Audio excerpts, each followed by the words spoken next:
ಎಲ್ಲ ವಿದ್ಯಾರ್ಥಿಗಳಿಗೂ ನಮಸ್ಕಾರ. ನಾವು ಲಾಸ್ಟ್ ತರಗತಿಯಲ್ಲಿ ಬೆಳಕು, ಪ್ರತಿಫಲನ ಮತ್ತು ವಕ್ರೀಭವನದ ಬಗ್ಗೆ ಅಧ್ಯಯನ ಮಾಡಿದ್ದೀವಿ. ಹಾಗೂ ಇಂದಿನ ತರಗತಿಯಲ್ಲಿ ಮಾನವನ ಕಣ್ಣು ಮತ್ತು ವರ್ಣಮಯ ಜಗತ್ತು ಎಂಬ ಅಧ್ಯಾಯದ ಬಗ್ಗೆ ಕೆಲವು ವಿಷಯಗಳನ್ನು ತಿಳ್ಕೊಳ್ಳೋಣ.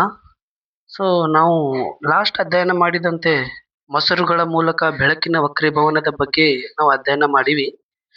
ಮತ್ತು ಮಸರುಗಳಿಂದ ಉಂಟಾದ ಪ್ರತಿಬಿಂಬಗಳ ಸ್ವರೂಪ, ಸ್ಥಾನ, ಸಾಪೇಕ್ಷ ಗಾತ್ರಗಳು ಕೂಡ ಅಧ್ಯಯನ ಮಾಡಿವಿ. ಈ ವಿಚಾರಗಳು ಮಾನವನ ಕಣ್ಣನ್ನು ಅಧ್ಯಯನ ಮಾಡಲು ಹೇಗೆ ಉಪಯುಕ್ತವಾಗ್ತಾವ ಅನ್ನೋದು ತಿಳ್ಕೊಳ್ಳೋಣ.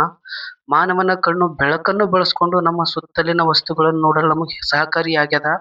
ಅದು ತನ್ನ ರಚನೆಯನ್ನು ಒಂದು ಮಸೂರವನ್ನು ಏನ್ ಮಾಡ್ಯದಪ್ಪ ಅಂತಂದ್ರೆ ಒಳಗೊಂಡದ.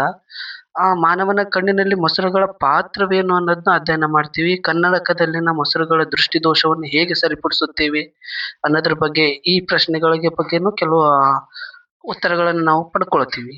ಹಾಗೆ ಬೆಳಕಿನ ಮತ್ತು ಅದರ ಕೆಲವು ಗುಣಗಳ ಬಗ್ಗೆ ನಾವು ಹಿಂದಿನ ಅಧ್ಯಾಯದಲ್ಲಿ ಅರಿತಿದ್ದೇವಲ್ಲ, ಹಾಗೆ ಈ ಅಧ್ಯಾಯದಲ್ಲಿ ನಾವು ಅವುಗಳನ್ನು ಬಳಸಿಕೊಂಡು ಪ್ರಕೃತಿಯಲ್ಲಿ ನಡೆಯುವ ಬೆಳಕಿನ ಕೆಲವು ವಿದ್ಯಮಾನಗಳನ್ನ ಅಧ್ಯಯನ ಮಾಡೋಣ. ಪ್ರಕೃತಿಯಲ್ಲಿ ನಡೆಯುವ ವಿದ್ಯಮಾನಗಳು ಯಾವ್ಯಾವಪ್ಪ ಅಂತಂದ್ರೆ ಕಾಮನ ಬಿಲ್ಲು ಉಂಟಾಗುವಿಕೆ, ಬಿಳಿಯ ಬೆಳಕಿನ ವಿಭಜನೆ ಮತ್ತು ಆಕಾಶದಲ್ಲಿ ನೀಲಿ ಬಣ್ಣದ ಬಗ್ಗೆಯೂ ಏನ್ ಮಾಡೋಣ, ನಾವು ಚರ್ಚಿಸೋಣ. ಸೊ ಮೊದಲನೇದಾಗಿ ನಾವು ಇವತ್ತೇನಪ್ಪಾ ಅಂತಂದ್ರೆ ಮಾನವನ ಕಣ್ಣು ಮತ್ತು ವರ್ಣಮಯ ಜಗತ್ತು ಎಂಬ ಅಧ್ಯಯನದಲ್ಲಿ ಮಾನವನ ಕಣ್ಣಿನ ಭಾಗಗಳು ಮತ್ತು ಅವುಗಳ ಕಾರ್ಯಗಳು ಬಗ್ಗೆ ಏನ್ ಮಾಡೋಣ, ಅಧ್ಯಯನ ಮಾಡೋಣ. ಅದಾದ ನಂತರ ಕಣ್ಣಿನ ಹೊಂದಾಣಿಕೆ ಮತ್ತು ಸಾಮರ್ಥ್ಯದ ಬಗ್ಗೆ ಅಧ್ಯಯನ ಮಾಡ್ತೀವಿ. ಸೊ ಫಸ್ಟ್ ಆಫ್ ಆಲ್ ನಾವು ಮಾನವನ ಕಣ್ಣಿನ ಭಾಗಗಳು ಮತ್ತು ಅವುಗಳ ಕಾರ್ಯಗಳ ಬಗ್ಗೆ ನೋಡ್ಬೇಕಾದ್ರ ಒಂದೇದಾಗಿ ನೋಡ್ತಾ ಹೋಗೋಣ. ಮಾನವನ ಕಣ್ಣು ಈಗ ಯಾವುದೇ ಒಂದು ವಸ್ತು ನಾವು ನೋಡ್ಬೇಕಾದ್ರ ನಮಗೆ 3 ರೀತಿಯಾದ ವಸ್ತುಗಳನ್ನು ನಾವು 6ನೇ ತರಗತಿಯಲ್ಲಿ ಅಧ್ಯಯನ ಮಾಡ್ಕೊಂತ ಬರ್ತೀವಿ. ಪಾರದರ್ಶಕ, ಅಪಾರದರ್ಶಕ, ಅರೆ ಪಾರದರ್ಶಕ. ಪಾರದರ್ಶಕ ಅಂದ್ರೆ ಯಾವುದೇ ಒಂದು ವಸ್ತು ತನ್ನ ಮೂಲಕ ಬೆಳಕನ್ನು ಹಾಯ್ದು ಬಿಟ್ಟಂದ್ರೆ ಅದಕ್ಕೆ ಏನಂತ ಕರಿತೀವಿ, ಪಾರದರ್ಶಕ ವಸ್ತು. ಅಪಾರದರ್ಶಕ ವಸ್ತು ಅಂದ್ರೆ ಬೆಳಕನ್ನು ಬಿಡ್ಲಾರ್ದಂತ ವಸ್ತು ಅಪಾರದರ್ಶಕ ವಸ್ತು. ಅರೆ ಪಾರದರ್ಶಕ ವಸ್ತು ಅಂದ್ರೆ ಸ್ವಲ್ಪ ಪ್ರಮಾಣದ ಬೆಳಕನ್ನು ಏನ್ ಮಾಡ್ಲತ್ತದ್ರಿ, ತನ್ನ ಮೂಲಕ ಬಿಟ್ಟು ಉಳುಕಿದ್ದು ಏನ್ ಮಾಡ್ಲತ್ತದ, ರಿಫ್ಲೆಕ್ಟ್ ಮಾಡತ್ತದ, ಪ್ರತಿಫಲಿಸ್ಲಾಗತ್ತದ. ಸೊ ಇವತ್ತಿನ ಅಧ್ಯಯನದಲ್ಲಿ ಮಾನವನ ಕಣ್ಣು ಬೆಳಕನ್ನು ಯಾವ ರೀತಿ ತನ್ನ ಸ್ವೀಕರಿಸ್ತದ ಮತ್ತು ಅದನ್ನ ಪ್ರತಿಬಿಂಬಗಳನ್ನು ಯಾವ ರೀತಿ ಮೂಡಿಸ್ತದ ಅಂತೇಳಿ ಅಧ್ಯಯನ ಮಾಡೋಕ್ಕಿಂತ ಮುಂಚೆ ಕಣ್ಣಿನ ಕೆಲವು ಭಾಗಗಳ ಬಗ್ಗೆನೂ ಅಧ್ಯಯನ ಮಾಡ್ಬೇಕು ಮತ್ತು ಅವು ಕಾರ್ಯ ಏನ್ ನಿರ್ವಹಿಸಗತ್ತಾವ ಅನ್ನೋದು ಒಂದೊಂದಾಗಿ ಅಧ್ಯಯನ ಮಾಡ್ತಾ ಹೋಗೋಣ. ಮೊದಲನೇದಾಗಿ ಕಾರ್ನಿಯಾ ಅಂತ ಹೇಳಿ ಬರುತ್ತೆ. ಈ ಕಾರ್ನಿಯಾ ಏನ್ ಕೆಲಸ ಮಾಡುತ್ತೆ ಅನ್ನೋದ್ರ ಬಗ್ಗೆ ನೋಡೋಣ. ಕಣ್ಣಿನ ಹೊರಭಾಗವನ್ನು ಆವರಿಸಿರುವ ಉಬ್ಬಾದ ಪಾರದರ್ಶಕ ಪೊರೆ. ಈ ಕಣ್ಣಿನ ಅತ್ಯಂತ ಹೊರಭಾಗ ಏನದಲ್ರಿ, ಈ ಕಣ್ಣಿನ ಅತ್ಯಂತ ಹೊರಭಾಗನೇ ಏನಂತ ಕರಿತೀವಿ, ಕಾರ್ನಿಯಾ ಅಂತ ಕರಿತೀವಿ. ಉಬ್ಬಾದ ಪಾರದರ್ಶಕ ಪೊರೆ. ಪಾರದರ್ಶಕ ಅಂತಂದ್ರೆ ಬೆಳಕು ತನ್ನ ಮೂಲಕ ಬಿಡ್ತಕ್ಕಂತಹ ಆಬ್ಜೆಕ್ಟ್ ಅಂತ ಕರಿತೀವಿ. ಈ ಕಾರ್ನಿಯಾ ಎಂತದಪ್ಪ ಅಂತಂದ್ರೆ ಪಾರದರ್ಶಕ ಪೊರೆ ಅದ. ಇದ್ರ ಕೆಲಸ ಏನು, ಕಾರ್ನಿಯಾದು ಕೆಲಸ ಏನಪ್ಪಾ ಅಂತಂದ್ರ ಕಣ್ಣನ್ನು ಪ್ರವೇಶಿಸುವ ಬೆಳಕಿನ ಕಿರಣಗಳ ಹೆಚ್ಚಿನ ವಕ್ರೀಭವನವನ್ನು ಕಾರ್ನಿಯಾದ ಹೊರ ಮೇಲ್ಮೆಯಲ್ಲಿ ಉಂಟಾಗುತ್ತದೆ. ಅಂದ್ರೆ ಏನಪ್ಪಾ ಅಂತಂದ್ರ ಕಣ್ಣಿನ ಬೆಳಕೇನು ಪ್ರವೇಶಿಸ್ತದಲ್ರಿ, ಪ್ರವೇಶಿಸಿದಂತಹ ಬೆಳಕನ್ನು ಕಾರ್ನಿಯಾದ ಹೊರ ಮೇಲ್ಮೆಯಲ್ಲಿ ಉಂಟಾಗುವ ಹಾಗೆ ಮಾಡಿ ಹೆಚ್ಚಿನ ಬೆಳಕನ್ನು ಏನ್ ಮಾಡ್ತದ್ರಿ, ಒಳಗಡೆ ಹೋಗಕ್ ಬಿಡ್ಲಾರ್ದಂತಹ ಕೆಲಸ ಇದು ಮಾನವನ ಕಣ್ಣಿನ ಭಾಗವಾದ ಕಾರ್ನಿಯಾ ಕೆಲಸ ಮಾಡ್ತದ. ಇದು ಕಾರ್ನಿಯಾದ ಕೆಲಸ. ನೆಕ್ಸ್ಟ್ ಏನ್ ಬರ್ತದಪ್ಪ ಅಂತಂದ್ರ ಮಸೂರ ಅಥವಾ ಸ್ಫಟಿಕ ಮಸೂರ ಅಂತ ಕರಿತೀವಿ. ಇಲ್ಲ ಐತ್ ನೋಡ್ರಿ, ಮಸೂರ ಅಥವಾ ಸ್ಫಟಿಕ ಮಸೂರ. ಇಂಗ್ಲಿಷ್ ನಲ್ಲಿ ಇದಕ್ಕೆ ಲೆನ್ಸ್ ಅಂತ ಹೇಳಿ ಕರಿತೀವಿ. ನಾವು ಆಲ್ರೆಡಿ ಮಸೂರಗಳ ಬಗ್ಗೆ ಲಾಸ್ಟ್ ಅಧ್ಯಯನ ಮಾಡಿವಿ. ನಿಮ್ನ ಮಸೂರ, ಪೀನ ಮಸೂರ ಅಧ್ಯಯನ ಮಾಡಿವಿ. ಸೊ ಅದೇ ರೀತಿ ಮಾನವನ ಕಣ್ಣಿನಲ್ಲಿಯೂ ಏನಪ್ಪಾ ಅಂತಂದ್ರ ಒಂದ್ ಮಸೂರದಂತೆ ವರ್ತಿಸ್ತದ. ಅದ್ರ ಕೆಲಸ ಏನಪ್ಪಾ ಅಂತಂದ್ರ ಇದು ಯಾವ ರೀತಿ ರಚನೆ ಆಗ್ಯದಪ್ಪ ಅಂತಂದ್ರ ಸ್ನಾಯುಗಳಿಂದ ಆದ ಪಾರದರ್ಶಕ ರಚನೆ. ಇದು ಕೂಡ ಪಾರದರ್ಶಕ ರಚನೆ ಹೊಂದಿದ ಮತ್ತೆ ಇದು ಸ್ನಾಯುಗಳಿಂದ ಆದ ಪಾರದರ್ಶಕ ರಚನೆ. ಇದು ಎದರಂತೆ ವರ್ತಿಸ್ತದಪ್ಪ ಅಂತಂದ್ರ ಇದು ಪೀನ ಮಸೂರದಂತೆ ಬೆಳಕಿನ ಕಿರಣಗಳನ್ನು ಕೇಂದ್ರೀಕರಿಸುತ್ತದೆ. ಮಸೂರ ಏನ್ ಮಾಡ್ತದ, ನಾವು ಪೀನ ಮಸೂರದ ಬಗ್ಗೆ ಅಧ್ಯಯನ ಮಾಡಿದೀವಿ. ಪೀನ ಮಸೂರನ್ನು ಬೆಳಕನ್ನು ಕೇಂದ್ರೀಕರಿಸ್ತದ ಅಂತ ಹೇಳಿ ಅಧ್ಯಯನ ಮಾಡಿವಿ. ಸೊ ಅದೇ ರೀತಿ ಮಾನವನ ಕಣ್ಣಿನಲ್ಲಿರ್ತಕ್ಕಂಥ ಈ ಸ್ಫಟಿಕ ಮಸೂರ ಪೀನ ಮಸೂರದಂತೆ ಬೆಳಕಿನ ಕಿರಣಗಳನ್ನ ಏನ್ ಮಾಡ್ತದಪ್ಪ ಅಂದ್ರೆ ಹೀಗೆ ಬಂದಂತ ಎಲ್ಲಾ ಕಿರಣಗಳನ್ನ ಈ ಒಂದು ಸೈಡ್ದಾಗ ಈ ರೀತಿ ಕೇಂದ್ರೀಕರಿಸ್ಲಿಕ್ಕೆ ಸಹಾಯ ಮಾಡ್ತದ. ರೆಟಿನಾದ ಮೇಲೆ ಮೂಡುವ ಹಾಗೆ ಮಾಡ್ತದ. ಸೊ ಹಾಗಾಗಿ ಆ ಮಸೂರದ ಕೆಲಸ ಏನಪ್ಪಾ ಅಂದ್ರೆ ಬೆಳಕಿನ ಕಿರಣಗಳನ್ನು ಕೇಂದ್ರೀಕರಿಸುವಂತೆ ಮಾಡ್ತದ. ಕಣ್ಣಿನ ಮಸೂರವು ವಸ್ತುವಿನ ತಲೆಕೆಳಗಾದ ನೈಜ ಪ್ರತಿಬಿಂಬವನ್ನು ರೆಟಿನಾದ ಮೇಲೆ ಉಂಟು ಮಾಡುತ್ತದೆ. ಈ ಮಸೂರ ಒಂದು ಕೆಲಸ ಏನಪ್ಪಾ ಅಂತಂದ್ರ ಬೆಳಕನ್ನು ಕೇಂದ್ರೀಕರಿಸ್ತದೆ. ಇನ್ನೊಂದು ಕೆಲಸ ಏನಪ್ಪಾ ಅಂತಂದ್ರೆ ವಸ್ತು ಈಗ ನೇರವಾಗಿ ಇತ್ತಂತಂದ್ರೆ ನಮ್ಮ ರೆಟಿನಾದ ಮೇಲೆ ಈ ರೀತಿ ಕೆಳಗಾದಂತಹ ಪ್ರತಿಬಿಂಬ ಉಂಟಾಗ್ತದ. ಈ ರೀತಿಯಾದಂತಹ ವಸ್ತುವಿನ ಪ್ರತಿಬಿಂಬ ನಮ್ಮ ರೆಟಿನಾದ ಮೇಲೆ ಏನಾಗ್ತದಪ್ಪ ಅಂತಂದ್ರೆ ನೈಜ ಮತ್ತು ತಲೆ ಕೆಳಗಾದ ಪ್ರತಿಬಿಂಬವನ್ನು ಉಂಟಾಗುವಂತೆ ಈ ಮಸೂರ ಕೆಲಸ ನಿರ್ವಹಿಸ್ತದ. ಇದಿಷ್ಟು ಕೆಲಸ ಯಾವ್ದಪ್ಪ ಅಂತಂದ್ರ ನಮ್ಮ ಮಸೂರದ ಕೆಲಸ. ಸೊ ನೆಕ್ಸ್ಟ್ ನಾವು ಎಲ್ಲಿ ಬರ್ತೀವಿ, ನಾವು ನೆಕ್ಸ್ಟ್ ಬರೋದು ಎಲ್ಲಿ ಬರ್ತೀವಪ್ಪ ಅಂತಂದ್ರ ಐರಿಶ್ ಅಥವಾ ವರ್ಣಪಟಲ ಅಂತ ಕರಿತೀವಿ. ಐರಿಶ್, ಇದಕ್ಕೆ ಐರಿಸ್ ಅಂತೇಳಿ ಇಂಗ್ಲಿಷ್ದಾಗ ಕರಿತೀವಿ, ಕನ್ನಡದಲ್ಲಿ ವರ್ಣಪಟಲ ಅಂತ ಕರಿತೀವಿ. ಇದು ಏನಪ್ಪಾ ಅಂದ್ರೆ ಕಾರ್ನಿಯಾದ ಹಿಂಭಾಗದಲ್ಲಿ ಕಪ್ಪು ಬಣ್ಣದ ಸ್ನಾಯುಗಳಿಂದ ಆದ ರಚನೆ. ವರ್ಣಪಟಲ ಇದು ನಮ್ಮ ಐಬಾಲ್ ಮೇಲೆ ಏನೇನು ಬ್ಲ್ಯಾಕ್ ಕಲರ್ ಇರ್ತದಲ್ರಿ, ಐಬಾಲ್ ಅಂತ ಹೇಳಿ ಕರಿತೀವಲ್ಲ, ಅದು ಐರಿಶ್ ಅಥವಾ ವರ್ಣಪಟಲ ಅಂತ ಕರಿತೀವಿ. ಇದು ಎಲ್ಲಿ ಇರ್ತದಪ್ಪ ಅಂತಂದ್ರ ನಾವು ಕಾರ್ನಿಯಾ ಅಂತ ಹೇಳಿ ಅಧ್ಯಯನ ಮಾಡಿದೀವಲ್ಲ, ಕಣ್ಣಿನ ಸುತ್ತ ಅಪಾರದರ್ಶಕ ಪೊರೆ, ಉಬ್ಬಾದ ಅಪಾರದರ್ಶಕ ಪೊರೆ ಇರ್ತದಲ್ಲ, ಸೊ ಅದ್ರ ಹಿಂಭಾಗದಲ್ಲಿ ಏನಿರ್ತದಪ್ಪ ಅಂತಂದ್ರ ಐರಿಶ್ ವರ್ಣಪಟಲ ಇರ್ತದ. ಕಾರ್ನಿಯಾದ ಹಿಂಭಾಗದಲ್ಲಿ ಕಪ್ಪು ಬಣ್ಣದ ಸ್ನಾಯುಗಳಿಂದ ಆದ ರಚನೆ ಅದ. ಇದು ಕಣ್ಣಿನ ಪಾಪೆಯ ಗಾತ್ರವನ್ನು ನಿಯಂತ್ರಿಸುತ್ತದ. ಕಣ್ಣಿನ ಪಾಪೆಯ ಗಾತ್ರವನ್ನು ನಿಯಂತ್ರಿಸ್ತದೆ. ಯಾವುದು? ವರ್ಣಪಟಲ ಅಥವಾ ಐರಿಶ್ ಅಂತ ಹೇಳಿ ಕರಿತೀವಿ. ನೆಕ್ಸ್ಟ್ ನಮಗ್ ಬರ್ತಕ್ಕಂತಹ ಕೆಲಸ ಏನಪ್ಪಾ, ಯಾವ್ದಪ್ಪ ಕಣ್ಣಿನ ಭಾಗ ಅಂದ್ರ ಪಾಪೆ ಅಥವಾ ಪಾಪಿಲ್ಲಾ ಅಂತ ಹೇಳಿ ಕರಿತೀವಿ. ಪಾಪೆ ಅಥವಾ ಪಾಪಿಲ್ಲಾ ಇದು ಏನಪ್ಪಾ ಅಂದ್ರೆ ಕಣ್ಣಿನೊಳಗೆ ಪ್ರವೇಶಿಸುವ ಬೆಳಕಿನ ಪ್ರಮಾಣವನ್ನು ಪಾಪೆ ನಿಯಂತ್ರಿಸ್ತದ. ಒಮ್ಮೆ ಉಜ್ವಲವಾದ ಬೆಳಕಿನ ಒಂದು ಪುಂಜ ಇತ್ತಂದ್ರ ಈ ರೀತಿ ಕಣ್ಣಿನ ಮೇಲೆ ಬರ್ತಾ ಇತ್ತಂದ್ರ ಇದನ್ನ ನಿಯಂತ್ರಿಸ್ತಕ್ಕಂತಹ ಕೆಲಸ ಪಾಪಿಲ್ಲಾ ಅಥವಾ ಕಣ್ಣಿನ ಪಾಪೆ ನಿಯಂತ್ರಿಸ್ತದ. ಸೊ ಇದು ಪಾಪಿಲ್ಲದ ಕೆಲಸ. ನೆಕ್ಸ್ಟ್ ಬರ್ತಕ್ಕಂಥದ್ದು ಯಾವ್ದಪ್ಪ ಅಂದ್ರೆ ರೆಟಿನಾ ಅಂತ ಹೇಳಿ ಕರಿತೀವಿ. ಯಾವುದು? ರೆಟಿನಾ, ಅಕ್ಷಿಪಟಲ. ರೆಟಿನಾ ಅಥವಾ ಅಕ್ಷಿಪಟಲ ಅಂತ ಹೇಳಿ ಕರಿತೀವಿ. ಕಣ್ಣಿನಲ್ಲಿ ವಸ್ತುವಿನ ಪ್ರತಿಬಿಂಬ ಉಂಟಾಗುವ ಭಾಗ. ಇದು ಏನಪ್ಪಾ ಅಂದ್ರೆ ರೆಟಿನಾ ಯಾವ ಭಾಗ ಅದ ಅಂದ್ರ ನಮ್ಮ ಕಣ್ಣಿನಲ್ಲಿ ಪ್ರತಿಬಿಂಬ ಉಂಟಾಗುವ ಭಾಗ ಯಾವ್ದಾದ್ರು ಇದ್ರ ಅದು ಯಾವ್ದಪ್ಪ ಅಂತಂದ್ರ ರೆಟಿನಾ ಅಂತ ಹೇಳಿ ಕರಿತೀವಿ.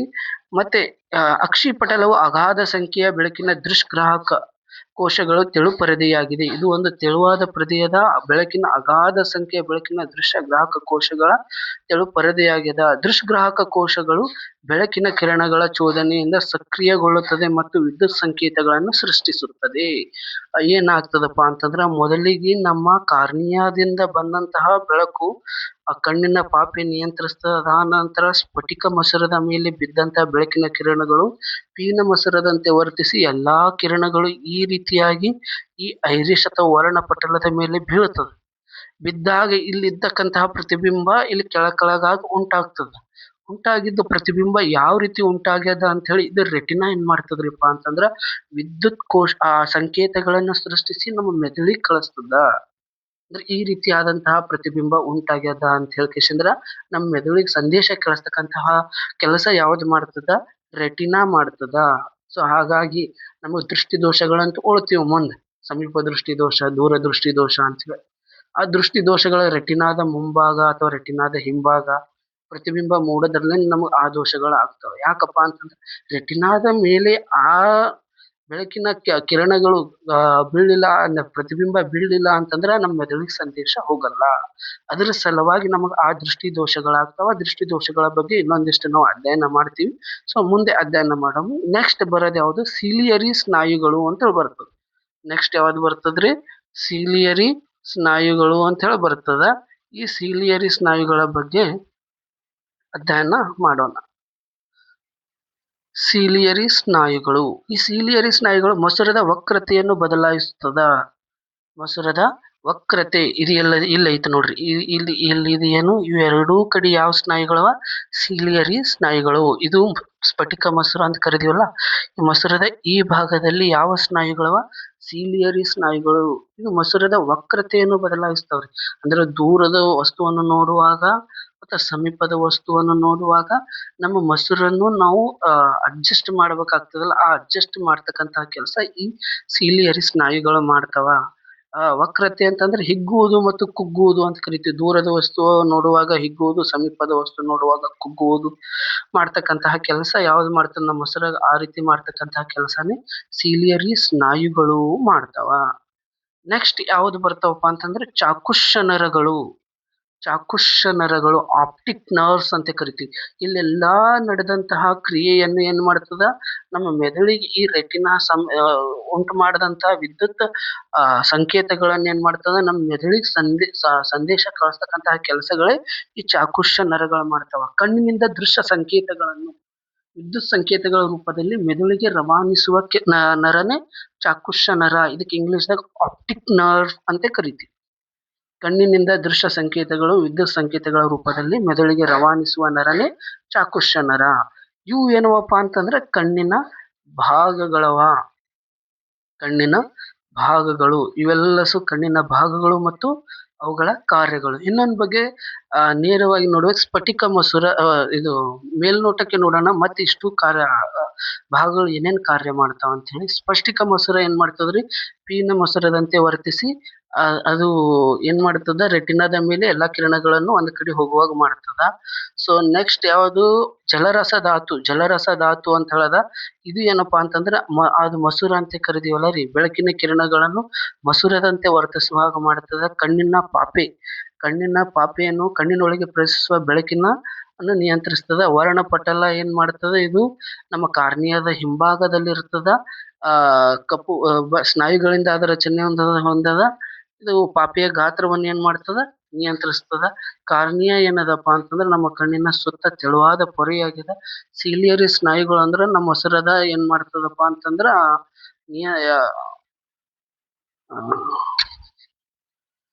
ವಕ್ರತೆಯನ್ನು ಬದಲಾಯಿಸ್ತದ. ಇವೆಲ್ಲಷ್ಟು ಏನವಪ್ಪ ಅಂತಂದ್ರ ನಮ್ಮ ಕಣ್ಣಿನ ಭಾಗಗಳು ಕಾರ್ಯನಿರ್ವಹಿಸ್ತಕ್ಕಂತಹ ಭಾಗಗಳವ.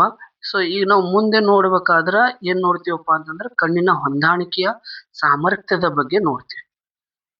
ಕಣ್ಣಿನ ಹೊಂದಾಣಿಕೆಯ ಸಾಮರ್ಥ್ಯ ಅಂದ್ರೆ ಸಮೀಪದ ವಸ್ತು ನೋಡುವಾಗ ದೂರದ ವಸ್ತು ನೋಡುವಾಗ ನಮ್ಮ ಕಣ್ಣು ಹೊಂದಾಣಿಕೆ ಮಾಡ್ಕೋಬೇಕಾಗ್ತದ. ನಾವು ಆಗಲೇ ನೋಡಿದೆವು ಸೀಲಿಯರಿ ಸ್ನಾಯುಗಳು ಹಿಗ್ಗುವುದು ಕುಗ್ಗುವುದು ಮಾಡ್ತಾವಂತ ನೋಡಿದೆವಲ್ಲ. ಸೊ ಆ ಹಿಗ್ಗುವುದು ಕುಗ್ಗುವುದು ಮಾಡುವುದರ ಸಮಯದಲ್ಲಿ ಏನ್ ಮಾಡ್ತದಪ್ಪ ಅಂತಂದ್ರ ನಮ್ಮ ಕಣ್ಣನ್ನು ಹೊಂದಾಣಿಕೆ ಮಾಡ್ತದ. ದೂರದ ಮತ್ತು ಹತ್ತಿರದ ವಸ್ತುಗಳನ್ನು ನೋಡುವಾಗ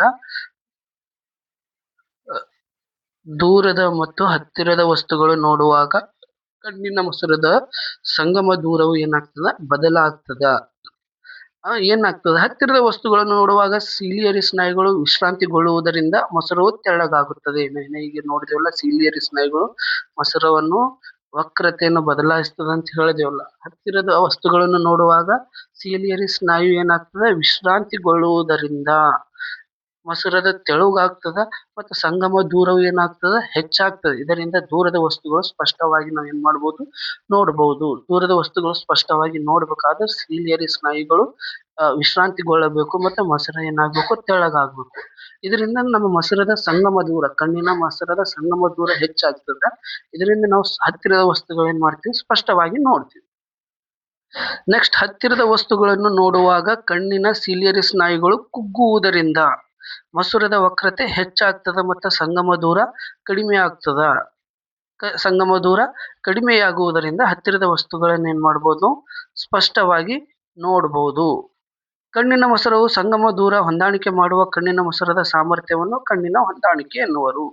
ಕಣ್ಣಿನ ಹೊಂದಾಣಿಕೆ ಎಂದರೆ ಏನು ಅಂತೇಳಿ 1 ಮಾರ್ಕ್ಸಿಗೆ ಬರ್ಬೋದು ಪ್ರಶ್ನೆ. 1 ಮಾರ್ಕ್ಸಿಗೆ ಬಂದ್ರೆ ಏನಿಲ್ಲ, ಕಣ್ಣನ್ನು ಏನ್ ಮಾಡ್ತದಪ್ಪ ಅಂತಂದ್ರ ಮೊಸರವು ಸಂಗಮ ದೂರವನ್ನು ಹೊಂದಾಣಿಕೆ ಮಾಡುವ ಕಣ್ಣಿನ ಮೊಸರದ ಸಾಮರ್ಥ್ಯವನ್ನು ಕಣ್ಣಿನ ಹೊಂದಾಣಿಕೆ ಅಂತ ಹೇಳಿ ಕರಿತೀವ್ರಿ. ಸೊ ಮುಂದೆ ನೋಡ್ಬೇಕಾದ್ರೆ ನಾವು ಒಂದು ವಸ್ತು ಆರಾಮವಾಗಿ ಮತ್ತು ಅತ್ಯಂತ ಸ್ಪಷ್ಟವಾಗಿ ವೀಕ್ಷಿಸಲು ವಸ್ತುವನ್ನು ಕಣ್ಣಿನಿಂದ 25 ಸೆಂಟಿಮೀಟರ್ ಆಬ್ಜೆಕ್ಟಿವ್ ಅಲ್ಲಿ ಬರ್ಬೋದು, ನೋಡ್ಬೇಕು. ಒಂದು ವಸ್ತುವನ್ನು ನಾವು ಆರಾಮವಾಗಿ ಕಣ್ಣಿನಿಂದ ನೋಡ್ಬೇಕಾದ್ರ ಮತ್ತು ಸ್ಪಷ್ಟವಾಗಿ ವೀಕ್ಷಿಸಬೇಕಾದ್ರ ನಮ್ಮ ಕಣ್ಣಿನಿಂದ 25 ಸೆಂಟಿಮೀಟರ್ ದೂರದಲ್ಲಿ ಇರಬೇಕು. ವಸ್ತು ಎಷ್ಟು ದೂರದಲ್ಲಿ, 25 ಸೆಂಟಿಮೀಟರ್. ಕಣ್ಣಿನ ವಸ್ತು ಸ್ಪಷ್ಟವಾಗಿ ಹಾಗೂ ಒತ್ತಡ ರಹಿತವಾಗಿ ಕನಿಷ್ಠ ದೂರವನ್ನು ಕನಿಷ್ಠ ದೂರ ಎನ್ನುತ್ತೀವಿ. ಏನಂತ ಕರಿತೀವಪ್ಪ ಅಂತಂದ್ರೆ ಕನಿಷ್ಠ ದೂರ. ಕನಿಷ್ಠ ದೂರ ಅಂದ್ರೆ ಕಣ್ಣಿನ ವಸ್ತು ಸ್ಪಷ್ಟವಾಗಿ ಹಾಗೂ ನಮ್ಮ ಕಣ್ಣಿನ ಮೇಲೆ ಯಾವುದೇ ಒಂದು ರೀತಿ ಪ್ರೆಷರ್ ಬೀಳಲಾರ್ದಾಗ ನೋಡ್ತಕ್ಕಂತಹ ಒಂದು ದೂರವನ್ನು ನಾವು ಏನಂತ ಕರಿತೀವಪ್ಪ ಅಂತಂದ್ರೆ ಕನಿಷ್ಠ ದೂರ ಅಂತ ಕರಿತೀವಿ. ಇದು ಕಣ್ಣಿನ ಸಮೀಪ ಬಿಂದು ಎಂದೂ ಸಹ ಕರೆಯುತ್ತಾರ. ಸಾಮಾನ್ಯ ದೃಷ್ಟಿ ಹೊಂದಿರುವ ಒಬ್ಬ ಪ್ರೌಢ ವಯಸ್ಕನಿಗೆ ಆಲ್ರೆಡಿ ಮೇಲೆ ಚರ್ಚೆ ಮಾಡಿದ ಹಾಗೆ 25 ಸೆಂಟಿಮೀಟರ್ ದೂರ ಆಗಿದೆ. ಕಣ್ಣು ಸ್ಪಷ್ಟವಾಗಿ ವೀಕ್ಷಿಸಲು ಸಾಧ್ಯವಾಗ ಅತಿ ಗರಿಷ್ಠ ದೂರವನ್ನು ಕಣ್ಣಿನ ಗರಿಷ್ಠ ದೂರ ಬಿಂದು ಎನ್ನುತ್ತೇವೆ. ಇದು ಸಾಮಾನ್ಯ ಕಣ್ಣಿನ ಏನಿರ್ತದಪ್ಪ ಅಂತಂದ್ರ ಅನಂತ ದೂರವಾಗಿದೆ. ಸೊ ಇಷ್ಟು ಈ ತರಗತಿಯಲ್ಲಿ ನಾವೇನ್ ಮಾಡಿದೆವಪ್ಪ ಅಂತಂದ್ರ ಚರ್ಚೆ ಮಾಡಿದ್ವಿ. ಸೊ ಇನ್ನೂ ಮುಂದಿನ ವಿಷಯಗಳನ್ನು ನಾವೇನ್ ಮಾಡ್ತೀವಪ್ಪ ಅಂತಂದ್ರ ಮುಂದಿನ ತರಗತಿಯಲ್ಲಿ ಅಥವಾ ಮುಂದಿನ ವಿಡಿಯೋಯಲ್ಲಿ ಕಣ್ಣಿನ ದೋಷಗಳು ಮತ್ತು ಅವುಗಳನ್ನು ಸರಿಪಡಿಸುವುದರ ಬಗ್ಗೆ ಏನ್ ಮಾಡೋಣ, ಅಧ್ಯಯನ ಮಾಡೋಣ. ಧನ್ಯವಾದಗಳು.